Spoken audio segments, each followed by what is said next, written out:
If you're tired of your attacks failing in chess, just watch this video. I am Feeder Master Raheem Glaves, and as you guys all know, the FM in my name stands for Fear Me. That's how dangerous these attacks are. So I'm going to be giving away the secrets, what you guys can use to elevate your gameplay. So just take notes, and remember guys, just do this. These techniques are supposed to be forbidden, but I'm actually giving it away. The mindset shifts that you guys need to have, and again, it made me a chess master. So let's go. Now let's get right into business. What would you play for white in this position? You could pause the video, but this is gonna tell you a lot about your chess level. Let's go. For anybody who is thinking of the moves pawn to b4 or q to g4, anything that is just like, it's just blind moves. You don't know how to actually formulate an attack. And this is the mindset shift. I want you guys to look at an attack like your pieces, like what your pieces can actually do, the damage. The more active pieces you have involved, the more likely it is for your attack to work. And when I say active pieces, I want to make sure that you guys get this completely clear. I like when pieces cross into this area of the board. It means that I'm putting pressure on my opponent's half, like this. Right now, this is the only piece for white that is causing damage currently. It's putting pressure on the b7 pawn and on the a6 pawn. Like, this knight is taking up a lot of squares in my opponent's camp. That is a very aggressive piece. Now, we don't practice any one-piece attacks. Remember, a one-piece can't give checkmate unless it's smothered mate. So it needs backup. You need to try to bring as many pieces as possible. So I'm not looking at pawn to b4 to just push pawns, because again, after pawn to b4, what else is going to happen after? How am I continuing the attack? I need to formulate a plan. So my plan looks like this. I'm trying to bring more. So I'm like, I have one knight over there already. How can I bring two? So like my rook to a3, rook to b3. And I try to find like target points that my pieces can team up on. The more, the better. So rook to a3 and then rook to b3. Now the rook will be looking at that b7 pawn. That's an idea. Again, q to d2, q to b4, also attacking that pawn. We could even have a three-piece combination over that side. But it starts to look like an attack now because you shift your mindset from pawns to pieces, the activity of the pieces. You don't want things in defensive roles. You want them, again, attacking, more preferably crossing this area of the board and putting pressure along that area. You can also combine this with weaknesses that your opponents might have. I won't go into too many details where that is concerned, but for example, a weakness could be like, again, like this hanging piece, things that you could just take some tempos on. So this move, q to e1 here, is a double attack. Attacking this knight on h4 and also preparing this move q to b4. And yeah, it's just like that, guys. If the knight moves back, then q to b4 and the game is done. This also, is a little bit of board vision as well, but it's the mindset that you guys have to adopt. Your pieces, look, the queen was, again, looking at its pawns.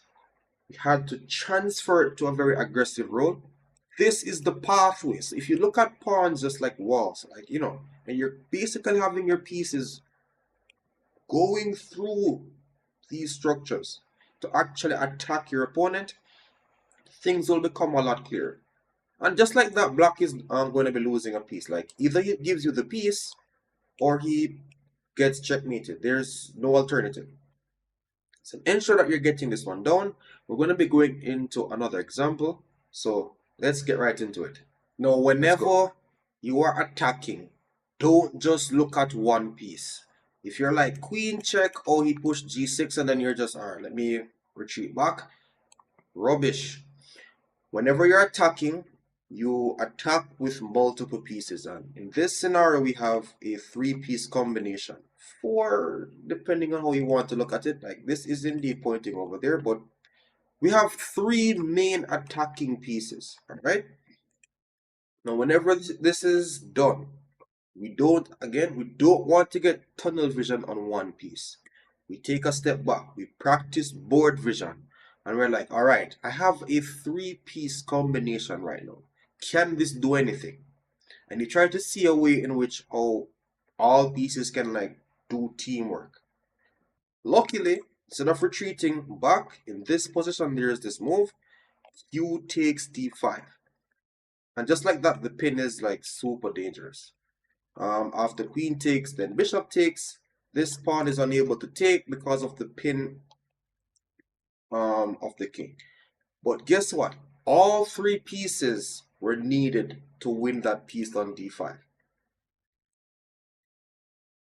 If this rook was back on f1, none of this tactic that you just saw would have worked. That's the importance of having teamwork. The more the better. If this rook never moves, it doesn't exist. If you have a piece on the board and you're not using it, it's basically not existing, guys. All right? Ensure that you're utilizing your pieces. This is the reason why they're stressing every video that you're watching. They're telling you to just develop your pieces. It's super important. And I'm going to be giving a bad example now at the end just to make sure that you guys understand this 100%. Focus on the pieces, not the pawns. Ensure that you're developing, getting things to the best and most active square possible. Let's go. Welcome to a low elo's nightmare. Whenever they see this, somebody just pushing pawns randomly and they don't know what to do. Fortunately, you guys found the video. So, we know that pawns don't attack. They're paving the way for their pieces to get active. Now, what's wrong with black's position? There are no pieces attacking except maybe this one bishop developed, putting pressure on a d4 pawn. So whenever you're looking at your opponent's attacks, quote unquote attacks, look at their pieces. If you tell me that my opponent will push 5 more pawns, I will continue to laugh. Because like it doesn't matter how many pawns you push. Like it doesn't do anything, guys. Right? Look at the pieces. Now, if you ask me, who is attacking? Black or white? You don't even need an evaluation bar here, which is telling you that obviously white is completely crushing. You can basically just look at the pieces. I am like, black has one piece into the game, white has all of this. He has 5. And the way I use pawns as white is I use pawns to help the pieces, not just push them up the board and like fake an attack. Now as white, all you have to make sure that you don't do is just like play foolishly, like just make like a random bishop move and blunder your pawn, or you lose sight of your opponent's active pieces. This man only has one piece that can hurt you, meaning nothing else can't do anything. That's why I want you guys to look at attacking chess as white. We need to look to bring more. We want pieces crossing here, guys. Nothing is really putting pressure on black. So this move, pawn to f3, just to show you guys. If he takes, then we could go queen takes. The queen starts to put pressure over there. We need pieces really attacking. This is just smokes and mirrors, guys. All these pawn moves, smokes and mirrors. You could even go knight takes. Why? Because we're looking to point pieces in that direction. If persons are pushing pawns against you, understand that the pawns don't do the attacking. It's the pieces. Thanks again for watching, guys. Like, share, and subscribe. Hope you guys really put into practice the proper way to attack in chess and take your opponents out of their misery if they don't do this the correct way.